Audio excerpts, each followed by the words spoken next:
তেজস্বীর হাতে ধরা ছবিটা যেন হঠাৎ অনেক ভারী হয়ে উঠেছিল। ছবির মানুষটিকে সে ছোটবেলা থেকেই চিনত। তাদের পরিবারের ব্যবসার সঙ্গে তার সম্পর্ক ছিল প্রায় 2 দশকের। তার বাবা তাকে শুধু একজন হিসাব রক্ষক হিসেবে দেখতেন না, পরিবারের একজন বিশ্বস্ত মানুষ হিসেবেই বিশ্বাস করতেন। ব্যবসার গুরুত্বপূর্ণ আর্থিক নথি, ব্যাংকের হিসাব, গোপন চুক্তিপত্র অনেক কিছুই তার হাতে থাকত। এমনকি তেজস্বী ছোটবেলায় তাকে কাকা বলে ডাকত। আর আজ সেই মানুষটির ছবি পাওয়া গেছে ইয়াসিন, সামির হোসেন এবং তেজস্বীর বাবার সঙ্গে। তেজস্বীর ঠোঁট শুকিয়ে গেল। রহমান কাকা রাফসান ছবিটা আবার হাতে নিয়ে ভালো করে দেখল। এটা অসম্ভব। তেজস্বী ধীরে বলল, আমিও তাই ভাবছি। তুমি কি নিশ্চিত ছবিটা আসল? ছবিটা ইয়াসিনের গোপন সেফ থেকে পাওয়া গেছে। রাফসান কিছুক্ষণ চুপ করে রইল। কিন্তু রহমান কাকা কেন ইয়াসিনের সঙ্গে দেখা করবেন? তেজস্বী কোনো উত্তর দিল না। তার মনে পড়ছিল শৈশবের কথা। রহমান কাকা প্রায়ই তাদের বাড়িতে আসতেন। বাবা যখন ব্যবসার কাজে বাইরে থাকতেন তখন তিনি অফিসের অনেক বিষয় দেখাশোনা করতেন। তেজস্বীর পড়াশোনা কেমন চলছে, রাফসানের বিশ্ববিদ্যালয়ের পরীক্ষা কেমন হলো, এসবও তিনি খোঁজ নিতেন। তাহলে এতদিনের বিশ্বাস কি শুধুই অভিনয় ছিল, নাকি ছবির পেছনে অন্য কোনো সত্য লুকিয়ে আছে? ঠিক তখনই তেজস্বীর ফোন বেজে উঠল। রুদ্র। তেজস্বী কল ধরতেই রুদ্র বলল, ম্যাডাম, আপনার সঙ্গে জরুরি কথা আছে। বলুন। আমি রহমান সাহেবের ব্যাপারে কিছু তথ্য পেয়েছি। তেজস্বীর বুক ধক করে উঠল। কি তথ্য? গত 5 বছরে তার ব্যক্তিগত হিসাবে কয়েকটি বড় অঙ্কের টাকা জমা হয়েছে। টাকার উৎস সরাসরি বোঝা যাচ্ছে না, কিন্তু কয়েকটি লেনদেন সামির হোসেনের প্রতিষ্ঠানের সঙ্গে সম্পর্কিত। তেজস্বী চোখ বন্ধ করল। আপনি নিশ্চিত? প্রাথমিকভাবে নিশ্চিত। রাফসান ফোনের কথা শুনে বলল, রুদ্র ভাই, রহমান কাকার সঙ্গে ইয়াসিনের কোনো যোগাযোগের প্রমাণ পেয়েছেন? রুদ্র কিছুক্ষণ চুপ থেকে বলল, হ্যাঁ। কী ধরনের? গত 3 বছরে তারা অন্তত 8 বার দেখা করেছে। তেজস্বী এবার আর স্থির থাকতে পারল না। কোথায়? বেশিরভাগ সময় শহরের বাইরে, আর 2 বার আপনার পরিবারের পুরনো গুদামের আশেপাশে। রাফসান তৎক্ষণাৎ তেজস্বীর দিকে তাকালো। পুরনো গুদাম। তেজস্বী ছবির পিছনে লেখা ঠিকানাটার কথা মনে করল। সব কিছু যেন এক জায়গায় এসে মিলছে। গুদাম, ইয়াসিন, সামির, বাবা, রহমান কাকা, আর 5 বছর আগে তাদের বিয়ে। তেজস্বী ধীরে ধীরে বলল, আমাদের এখনই ওই গুদামে যেতে হবে। রাফসান বলল, এখন? হ্যাঁ, ওখানে নিশ্চয়ই কিছু আছে। রুদ্র সঙ্গে সঙ্গে বলল, আপনারা একা যাবেন না কেন? কারণ কেউ যদি এত বছর ধরে ওই জায়গাটা ব্যবহার করে থাকে, তাহলে এখন সেখানে যাওয়া নিরাপদ নাও হতে পারে। তেজস্বী বলল, আমরা সাবধানে যাব। রুদ্র বলল, আমি কিছু দূর থেকে আপনাদের অনুসরণ করব। 1 ঘন্টা পর তারা পুরনো গুদামের সামনে পৌঁছল। জায়গাটা বহুদিন ধরে ব্যবহার করা হয়নি। বিশাল লোহার গেটের ওপর মরিচা জমেছে, চারপাশে আগাছা। ভবনের কিছু অংশ পুরনো হয়ে গেছে। রাফসান গাড়ি থেকে নেমে চারিদিকে তাকালো। আমি ছোটবেলায় এখানে বাবার সঙ্গে আসতাম।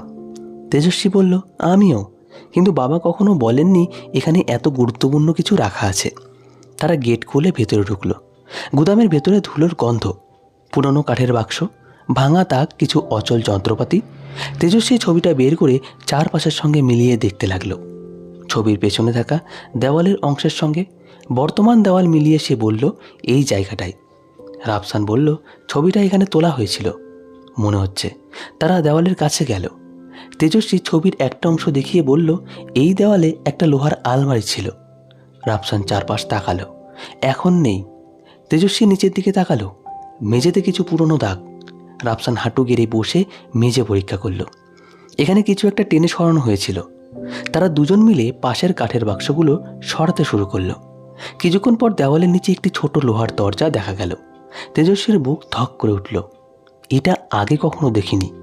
রাফসান বলল, আমিও না। দরজায় তালা ছিল না। রাফসান হাতল ঘুরিয়ে দরজাটা খুলল। ভেতরে ছোট্ট একটি ঘর। ঘরের মধ্যে একটি টেবিল, টেবিলের ওপর পুরনো কিছু ফাইল আর একটি কাঠের বাক্স। তেজস্বী ধীরে ধীরে বাক্সটির কাছে গেল। বাক্সের ওপর লেখা MA। তেজস্বী থমকে গেল। MA? রাফসান বলল, মোস্তাক আহমেদ। তেজস্বী মাথা নাড়ল। সম্ভবত। বাক্সটি খোলা হলো। ভেতরে ছিল বেশ কিছু পুরনো নথি, কিছু ব্যাংকের কাগজ, কিছু চুক্তিপত্র আর একটি ছোট্ট ডায়েরি। তেজস্বী ডায়েরিটা হাতে নিল। প্রথম কয়েকটি পৃষ্ঠা ফাঁকা। তারপর একটি পাতায় লেখা পরিকল্পনা শুরু 17ই মার্চ। তার নিচে কয়েকটি নাম, মোস্তাক, ইয়াসিন, রহমান, সামির। তেজস্বীর হাত কেঁপে উঠল। বাবা রাফসান ডায়েরিটা নিয়ে পড়তে লাগলো। কয়েকটি পাতায় ব্যবসার হিসাব, কয়েকটিতে কিছু কোড নাম, আর একটি পাতায় লেখা তেজস্বীর বিয়ে পরিকল্পনার দ্বিতীয় ধাপ শুরু করবে ইয়াসিন। রাফসান যেন পাথর হয়ে গেল। বাবা সত্যিই জানতেন। তেজস্বীর চোখে পানি জমে উঠল। কিন্তু কেন? রাফসান বলল, আমরা এটা না জেনে বাবাকে দোষ দিতে পারি না। তেজস্বী বলল, তাহলে ডায়েরিটা কেন এখানে লুকিয়ে রাখা হয়েছিল? রাফসান কোনো উত্তর দিল না। তেজস্বী পরের পৃষ্ঠা উল্টালো। সেখানে লেখা ছিল, যদি পরিকল্পনা ব্যর্থ হয় তেজস্বীকে সত্য জানানো যাবে না। তার নিচে আরও একটি লাইন, কারণ সে সত্য জানলে পুরো চুক্তি ভেঙে পড়বে। তেজস্বীর চোখ দিয়ে এবার একটি অশ্রু গড়িয়ে পড়ল। সে ফিসফিস করে বলল, আমাকে কি তাহলে শুধু একটা চাবি হিসাবে ব্যবহার করা হয়েছিল? রাফসান সঙ্গে সঙ্গে বলল, তেজস্বী এমনটা ধরে নিও না। তাহলে কি ধরে নেব? রাফসান চুপ। ঠিক তখনই বাইরে একটা শব্দ হলো। দুজনেই থেমে গেল। পায়ের শব্দ। কেউ গুদামের ভেতরে ঢুকছে। রাফসান তাড়াতাড়ি লাইট বন্ধ করে দিল। তারা অন্ধকার ঘরের ভেতরে দাঁড়িয়ে রইল। পায়ের শব্দ ধীরে ধীরে তাদের দিকে এগিয়ে আসছিল। একজন লোক দরজার সামনে এসে থামল। কয়েক সেকেন্ড কোনো শব্দ নেই। তারপর লোকটি বলল, আমি জানি তোমরা এখানে আছো। তেজস্বীর বুক ধক করে উঠল। কণ্ঠস্বরটা অচেনা নয়। রাফসান তার দিকে তাকালো। দুজনেই বুঝতে পারল এই কণ্ঠস্বর তারা আগে শুনেছে, হাসপাতালে। তেজস্বী খুব নিচু গলায় বলল, এটা রাফসান। ঠোঁটে আঙুল রাখল। লোকটি আবার বলল, তেজস্বী, তুমি সত্যিটা জানতে চাও? তেজস্বী এবার আর চুপ থাকতে পারল না। হ্যাঁ। বাইরে থেকে উত্তর এলো, তাহলে বেরিয়ে আসো। রাফসান তেজস্বীকে থামানোর চেষ্টা করলো, কিন্তু তেজস্বী দরজার দিকে এগিয়ে গেল। দরজা খুলতেই করিডোরের অন্ধকারে একজন মানুষ দাঁড়িয়েছিল। তেজস্বী লোকটিকে দেখেই চিনে ফেলল, রহমান কাকা। তার হাতে ছিল একটি পুরনো ফাইল। তেজস্বীর চোখে অবিশ্বাস। আপনি? রহমান দীর্ঘশ্বাস ফেললেন। হ্যাঁ। রাফসান এগিয়ে এসে বলল, আপনি আমাদের অনুসরণ করেছেন? রহমান মাথা নাড়লেন। না, আমি তোমাদের থামাতে এসেছি। তেজস্বী কঠিন গলায় বলল, কেন? রহমান তার হাতে থাকা ফাইলটা তেজস্বীর দিকে বাড়িয়ে দিল। কারণ তুমি যে সত্য খুঁজছ সেটা তোমার ধারণার চেয়েও ভয়ঙ্কর। তেজস্বী ফাইলটি নিল। আপনি আমার বাবার চোখে কি করেছিলেন? রহমান চোখ নামিয়ে বললেন, তোমার বাবা আমাকে যা করতে বলেছিলেন আমি তাই করেছি। তেজস্বীর বুক কেঁপে উঠল। কি করতে বলেছিলেন? রহমান কিছুক্ষণ চুপ করে রইলেন। তারপর বললেন, ইয়াসিনকে তোমার জীবনে আনার দায়িত্ব আমার ছিল। তেজস্বী যেন বজ্রাহত হলো। রাফসানও স্তব্ধ। মানে? রহমান বললেন, ইয়াসিন তোমার সঙ্গে হঠাৎ পরিচিত হয়নি। তোমাদের পরিচয় করিয়ে দেওয়ার পুরো পরিকল্পনাই আগে থেকে করা হয়েছিল। তেজস্বীর চোখে পানি চলে এলো। কিন্তু কেন? রহমান উত্তর দেওয়ার আগে দীর্ঘশ্বাস ফেললেন। কারণ তোমার বাবা ভয় পেয়েছিলেন। কিসের? রহমান ধীরে বললেন, তোমাদের পরিবারের ব্যবসার ভেতরে এমন একজন ছিল যে বহু বছর ধরে টাকা সরাচ্ছিল। তোমার বাবা তাকে ধরতে চেয়েছিলেন, কিন্তু তিনি জানতেন না লোকটি একা নয়। রাফসান বলল, তাহলে ইয়াসিন? ইয়াসিন ছিল সেই লোকটাকে বের করে আনার একটা পরিকল্পনার অংশ। তেজস্বী হতভম্ব। তাহলে আমার সঙ্গে বিয়ে? রহমান বললেন, বিয়েটা ছিল পরিকল্পনার সবচেয়ে ঝুঁকিপূর্ণ অংশ। তেজস্বী কাপা গলায় বলল, তাহলে ইয়াসিন কি আমার সঙ্গে প্রতারণা করার জন্যই আমাকে বিয়ে করেছিল? রহমান সরাসরি উত্তর দিলেন, না। প্রথমে তার উদ্দেশ্য ছিল তোমার কাছ থেকে তথ্য নেওয়া। কিন্তু পরে পরে? কি? রহমান চুপ। রাফসান বলল, বলুন। রহমান ধীরে বললেন, পরে ইয়াসিন নিজেই সেই পরিকল্পনার বাইরে চলে যায়। তেজস্বী অবাক হয়ে তাকালো। কিভাবে? সে সামির হোসেনের সঙ্গে আলাদা চুক্তি করে। তেজস্বীর চোখ বড় হয়ে গেল। মানে আমার বাবার পরিকল্পনা ইয়াসিন বদলে দিয়েছিল? হ্যাঁ। রহমান ফাইল খুলে একটি নথি বের করলেন। এই চুক্তিটা দেখো। তেজস্বী কাগজটি হাতে নিল। সেখানে ইয়াসিনের স্বাক্ষর আর সামির হোসেনের স্বাক্ষর। তারিখ বিয়ের 2 বছর পর, অর্থাৎ তেজস্বীকে বিয়ে করার পর ইয়াসিন নতুন একটি পরিকল্পনায় যুক্ত হয়েছিল। রাফসান বলল, তাহলে আসল ষড়যন্ত্র বিয়ের পর শুরু? রহমান বললেন, না। তিনি তেজস্বীর দিকে তাকালেন। বিয়ের আগেই শুরু হয়েছিল, কিন্তু বিয়ের 2 বছর পর সেটা আরও বড় হয়ে যায়। তেজস্বী জিজ্ঞেস করল, সামির কি চেয়েছিল? রহমান বললেন, তোমাদের পরিবারের ব্যবসা। কেন? রহমান কিছুক্ষণ চুপ থেকে বললেন, কারণ তোমাদের পরিবার যে জমির উপর ব্যবসা গড়ে তুলেছিল সেই জমির নিচে এমন একটি সম্পদ ছিল যার মূল্য ব্যবসার চেয়েও অনেক বেশি। তেজস্বী অবাক হয়ে তাকালো। কী সম্পদ? রহমান উত্তর দেওয়ার আগেই গুদামের বাইরে গাড়ির শব্দ হলো। সবাই থেমে গেল। রহমান জানলার দিকে তাকালেন। তার মুখের রং বদলে গেল। ওরা এসে গেছে। রাফসান বলল, কারা? রহমান নিচু গলায় বললেন, সামিরের লোক। তেজস্বী ফাইলটা শক্ত করে ধরে বলল, আমরা কোথা দিয়ে বের হব? রহমান গুদামের পেছনের দরজাটার দিকে ইশারা করলেন, ওদিকে। তারা দ্রুত পেছনের দরজার দিকে এগোতে লাগলো।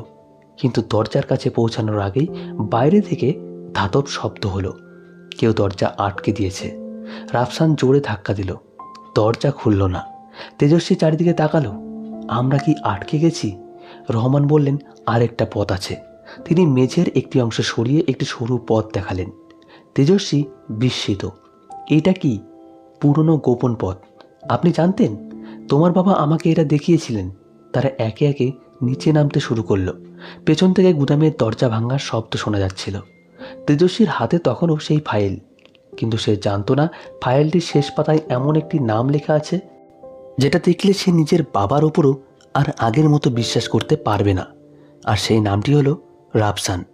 তেজস্বী তখনও শেষ পাতাটি খোলেনি, কিন্তু অন্ধকার সুড়ঙ্গের ভেতরে হাঁটতে হাঁটতে তার মনে হচ্ছিল এই রহস্যের শেষ যত কাছে আসছে ততই তার নিজের পরিবারের মানুষগুলো একে একে সন্দেহের তালিকায় চলে আসছে। অন্ধকার সুড়ঙ্গের ভেতরে দিয়ে হাঁটতে হাঁটতে তেজস্বীর মনে হচ্ছিল তার পায়ের নিচের মাটিটাও যেন আর আগের মতো পরিচিত নয়। কয়েক ঘন্টার মধ্যেই তার পুরো পৃথিবী বদলে গেছে।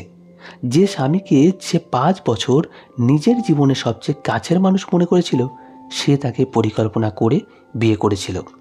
যে মানুষটিকে সে নিজের বাবার বিশ্বস্ত হিসাবরক্ষক বলে জানত, সেই রহমানও বহু বছর ধরে কিছু একটা গোপন করে এসেছে। আর এখন তার হাতে থাকা ফাইলের শেষ পাতায় লেখা তার নিজের বড় ভাইয়ের রাফসানের নাম। তেজস্বী বারবার সেই পাতাটির দিকে তাকাচ্ছিল। রাফসান বিষয়টি বুঝতে পারছিল।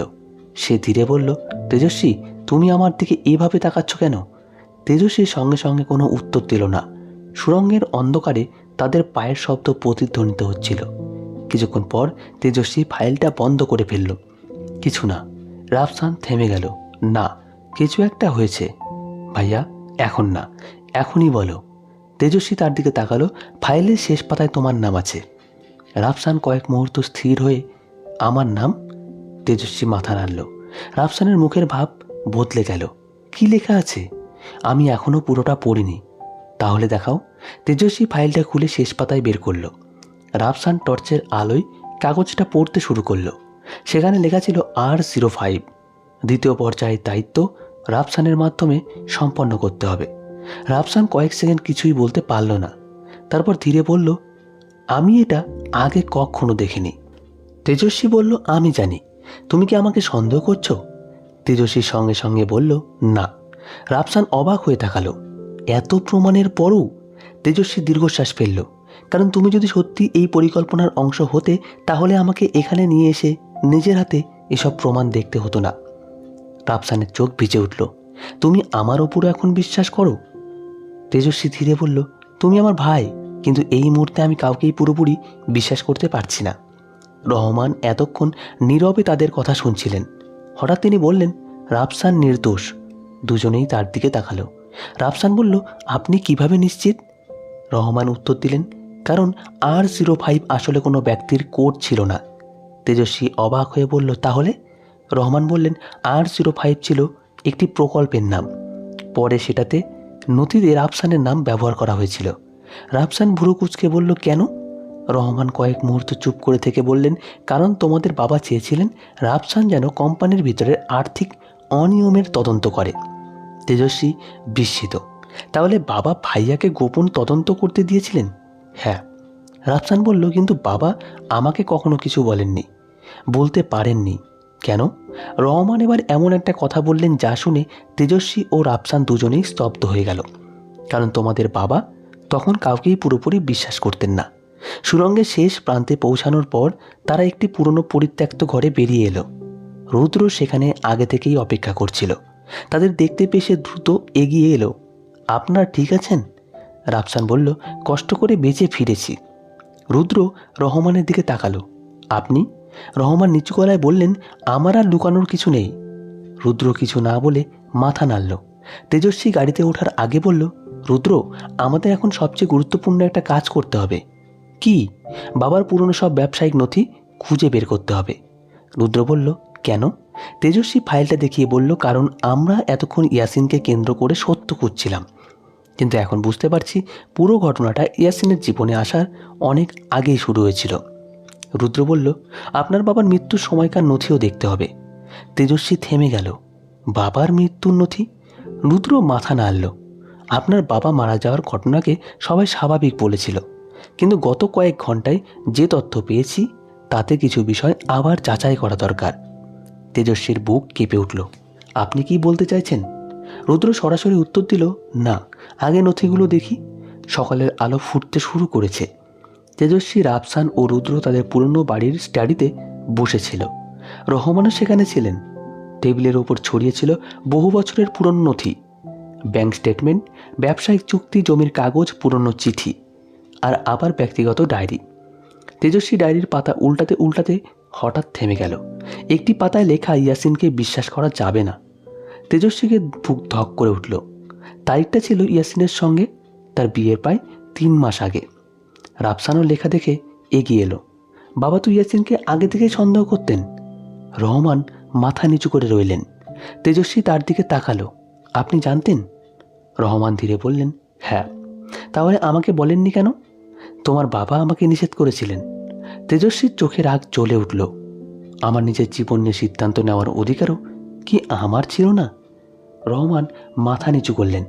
তোমার বাবা ভুল করেছিলেন। ভুল? তেজস্বীর কণ্ঠ কেঁপে উঠল। আমার জীবন নষ্ট হয়ে গেল। আমার স্বামী আমাকে প্রতারণা করেছে। আমার পরিবার ভেঙে গেছে। আর আপনি বলছেন এটা শুধু একটা ভুল? রহমান কিছু বলতে পারলেন না। রাফসান তেজস্বীর কাঁধে হাত রাখল। শান্ত হও। তেজস্বী চোখ মুছে বলল, আমি শান্ত আছি। তারপর ডায়েরির পাতায় চোখ রাখল। পরের পাতায় লেখা ছিল, ইয়াসিনের সঙ্গে সম্পর্ক রাখা ছাড়া আপাতত অন্য কোনো উপায় নেই, কারণ সামিরের লোকেরা ইতিমধ্যে কোম্পানির ভিতরে ঢুকে গেছে। তেজস্বী থমকে গেল। সামিরের লোকেরা? রুদ্র বলল, মানে সামির শুধু বাইরে থেকে ব্যবসা দখলের চেষ্টা করেননি, কোম্পানির ভেতরেও তার লোক ছিল। রাফসান বলল, কিন্তু বাবা যদি সব জানতেন তাহলে ইয়াসিনকে আমার বোনের সঙ্গে বিয়ে দিলেন কেন? রহমান এবার ধীরে বললেন, কারণ ইয়াসিন তখন সামিরের খুব কাছের মানুষ ছিল। তারপর তোমাদের বাবা চেয়েছিলেন ইয়াসিনের মাধ্যমে সামিরের পুরো নেটওয়ার্কের তথ্য বের করতে। তেজস্বী স্তব্ধ হয়ে গেল। তাহলে ইয়াসিন শুরুতে আমাদের বাবার পক্ষেই ছিল? রহমান বললেন, শুরুতে? তেজস্বী ফিসফিস করে বলল, আর পরে? রহমানের মুখ কঠিন হয়ে গেল। পরে ইয়াসিন নিজের পথ বেছে নেয়। তেজস্বী আরও কয়েকটা পৃষ্ঠা উল্টালো। এক জায়গায় একটি নাম বারবার লেখা, সামির। তার পাশে কয়েকটি তারিখ। তারপর একটি লাইন, যদি ইয়াসিন বিশ্বাসঘাতকতা করে তাহলে R05 সক্রিয় করতে হবে। রাফসান বলল, R05 আবার কি? রুদ্র বলল, সম্ভবত জরুরি পরিকল্পনা। রহমান ধীরে বললেন, R05 ছিল এমন একটি ব্যবস্থা যার মাধ্যমে কোম্পানির সমস্ত গুরুত্বপূর্ণ সম্পদের নিয়ন্ত্রণ ইয়াসিনের হাত থেকে সরিয়ে নেওয়া যেত। তেজস্বী অবাক হয়ে বলল, তাহলে বাবা আগে থেকেই এমন ব্যবস্থা করেছিলেন? হ্যাঁ, কিন্তু সেটা এখন কোথায়? রহমান বললেন, আমি জানি না। রাফসান বলল, বাবা কি কাউকে দায়িত্ব দিয়েছিলেন? রহমান কিছুক্ষণ চুপ থেকে বললেন, হ্যাঁ। তেজস্বী তাকালো। কাকে? রহমান উত্তর দেওয়ার আগেই দরজার বাইরে গাড়ির শব্দ হলো। সবাই থেমে গেল। রুদ্র জানালার কাছে গিয়ে বাইরে তাকালো। তার মুখের ভাব বদলে গেল। কয়েকটা গাড়ি এসেছে। রাফসান বলল, কারা? আমি নিশ্চিত নই। তেজস্বী উঠে দাঁড়ালো। আমাদের দ্রুত এখান থেকে বের হতে হবে। রহমান বললেন, না। সবাই তার দিকে তাকালো। কেন? রহমান বললেন, ওরা যদি এখানে এসে থাকে তাহলে সম্ভবত তারা জানে আমরা কি পেয়েছি। রুদ্র বলল, তাহলে? রহমান ধীরে বললেন, আমাদের আগে R05 খুঁজে বের করতে হবে। তেজস্বী বলল, কোথায়? রহমান উত্তর দিলেন, তোমার বাবা সবচেয়ে বিশ্বাসযোগ্য মানুষটির কাছে। রাফসান বলল, কে? রহমানের চোখ এবার তেজস্বীর দিকে গেল। তোমার মা। তেজস্বী যেন হঠাৎ কথা হারিয়ে ফেলল। মা? রহমান মাথা নাড়লেন। তোমার মা অনেক কিছু জানতেন। তেজস্বী ধীরে বলল, কিন্তু মা তো বাবার মৃত্যুর পর সব ব্যবসা থেকে দূরে সরে গিয়েছিলেন। ইচ্ছা করে? মানে তোমার মা জানতেন কেউ তোমাদের পরিবারকে নজরদারি করছে, তাই তিনি নিজেকে সব কিছু থেকে দূরে রেখেছিলেন। তেজস্বীর চোখে বিস্ময়। তাহলে মা কি R05 সম্পর্কে জানতেন? রহমান বললেন, হয়তো শুধু জানেন না, সম্ভবত তিনিই জানেন R05 কোথায় লুকানো আছে। তারা দ্রুত তেজস্বীর মায়ের কাছে গেল। বৃদ্ধা মা তাদের দেখে অবাক হলেন। এত সকালে তোমরা সবাই একসঙ্গে? তেজস্বী মায়ের সামনে বসে তার হাত ধরল। মা, তোমাকে একটা কথা জিজ্ঞেস করব। মা তেজস্বীর চোখের দিকে তাকালেন। কি হয়েছে?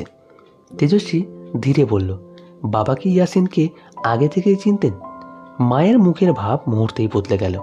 তিনি কিছুক্ষণ চুপ করে থাকলেন, তারপর বললেন, তোমরা অবশেষে জানতে পেরেছ? তেজস্বী স্তব্ধ। তুমি জানো?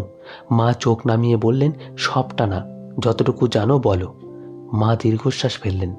তোমার বাবা জানতেন ইয়াসিন তোমাকে বিয়ে করতে চায়, কিন্তু তিনি জানতেন না ইয়াসিনের আসল উদ্দেশ্য কী।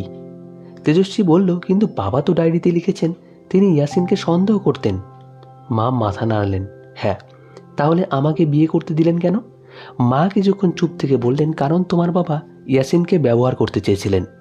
তেজস্বীর চোখ বড় হয়ে গেল। কিসের জন্য?